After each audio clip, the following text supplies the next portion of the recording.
This is the Lone Crater YouTube. We hope this video helps. You begin by confirming basics. Check iPhone iOS and choose wired versus wireless. Next, plug an Apple certified Lightning cable into the phone or turn on Bluetooth and Wi-Fi for wireless setup. Once done, place the Kia Sportage in park and power the infotainment system to home. Make sure your phone is unlocked and nearby so prompts appear. These first actions let the car and phone discover each other. Without them, CarPlay won't initialize, so don't skip this step.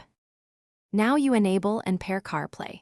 On your iPhone, go to Settings, General, then CarPlay. Look for the Sportage in available cars so the phone can register.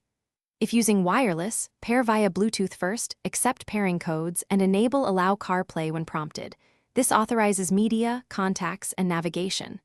On the Kia head unit, open Connections or Smartphone Connectivity, select Apple CarPlay and choose your phone. After selection, wait, CarPlay will map icons and permissions.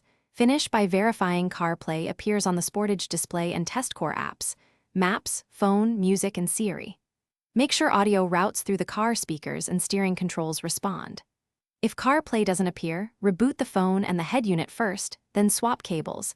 Many failures are cable-related. If problems persist, reset iPhone network settings or remove old paired devices from the head unit. Doing so often resolves conflicts. Remember, one reliable cable, updated iOS, and a cleared pairing list usually fix stubborn issues.